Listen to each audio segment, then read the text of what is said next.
This is Nav, and you're watching The Culture Repost.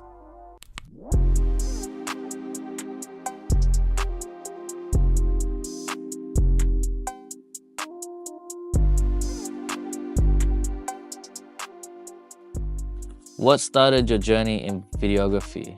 I was always big into photos. I was always running around, 14-year-old, 15-year-old with my camera, doing the whole urbex thing, breaking into rooftops, doing abandoned buildings and all that. I always had a passion for music too, but I definitely can't make music. I'm not a rapper, so yeah, I was like, shit, I might just kind of move this over and start doing like music videos, get myself into that scene a little bit. What inspired you to start Revenge on the World? I always had a passion for clothing and fashion.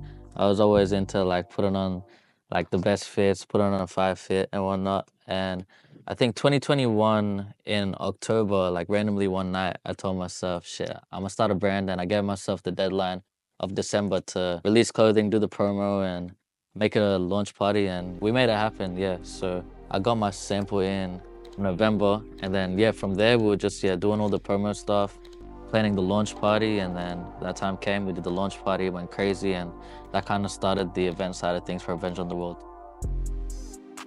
Which event from Revenge on the World was your favorite and why? I'd have to say the second Revenge on the World. That was at Butter in April 2022. That one was crazy. I remember getting there and I had no clue. I didn't think no one was gonna be there. The people that were setting up there didn't tell me either, but I got there and there was a line going around the side of the block. And I was like, shit, this is crazy. We're not even set up yet. No one's allowed in. But yeah, that was crazy. That one went wild. But yeah, crazy event. What's next for Revenge on the World? Shit. So as of now, when this video is being filmed, we're actually going to shoot a promo piece for Revenge on the World right after.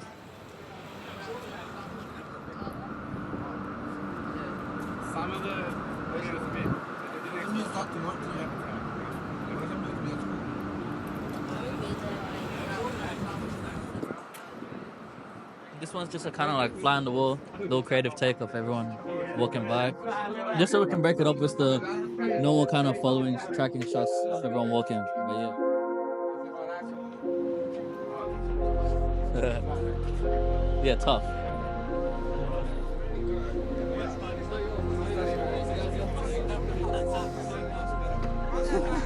So yeah, I'm in the middle of revamping everything now. I've got a collection coming on the way, followed by a launch party, and then after that, just events, get the ball rolling for the rest of the year.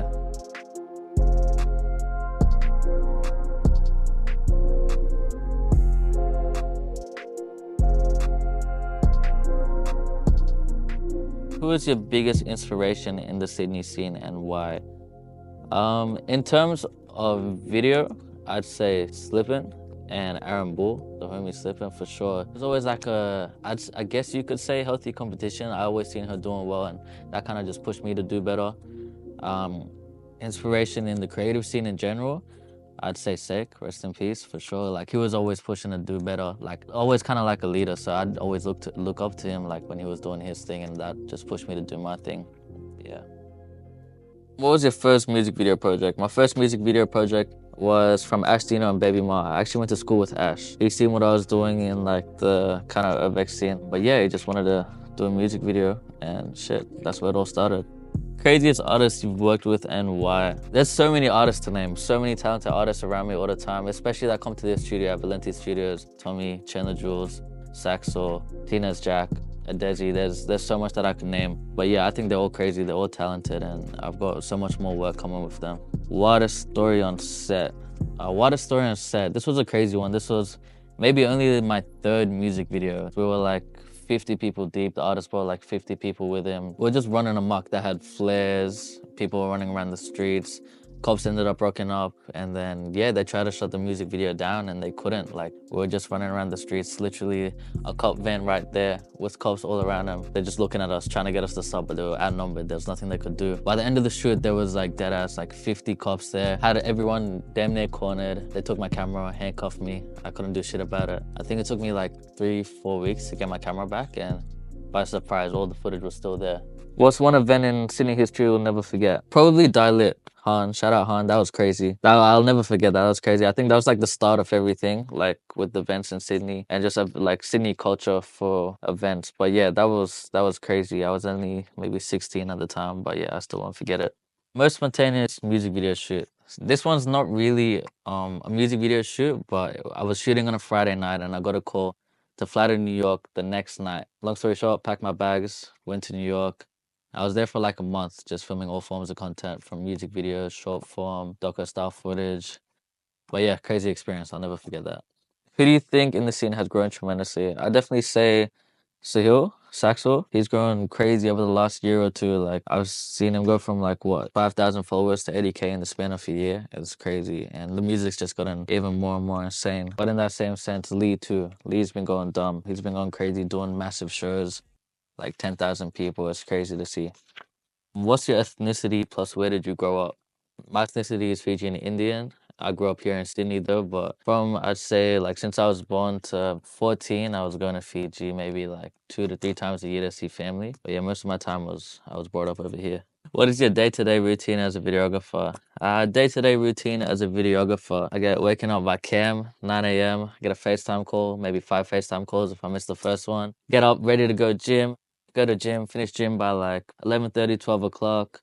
After that, shower, head to Valenti, and then just get on with editing. Like if I have a shoot throughout the day, then I'll prepare for my shoot and head to my shoot, or just editing until I have to go to sleep. What's your go-to music genre? I say my go-to music genre right now is probably R&B and a bit of hip hop, rap. Most of the time I'm listening to the boys, so like really whatever they make, I'm listening to. What's your advice to anyone looking to start videography? Don't really hesitate and just start look for inspiration everywhere, whether it's like TV commercials, movies, looking at the people around you. Even if it has stuff nothing to do with the visual aspect of things, just gain inspiration from people that are just as motivated around you. Yeah, there's not really any right time to start doing anything. You can't really look for any outside sources to make you start. You just gotta start doing it yourself. What's your favorite thing about working at Valenti Studios? I say just like every time I come to the space, there's always people around that are on the same mindset, just working, grinding, and it just helps you to be that much better. Like you can't really be lacking over here because everyone else is working around you. It's gonna look like a bomb. Definitely that, and just seeing familiar faces all the time. You know what I mean? It's a friendly space. There's always people I know over here, and the owner's a decent bloke. Who do you think we should interview next? I'd say Cam from Valenti Studios. I think, yeah. Don't interview him. He's a dickhead. Who's the dream artist you want to shoot for? I'd say Tyler. She's fire. I love her music. I think she's creative, but yeah, maybe don't put that out. That's crazy. This has been Now's Revenge. You're watching The Culture Repost.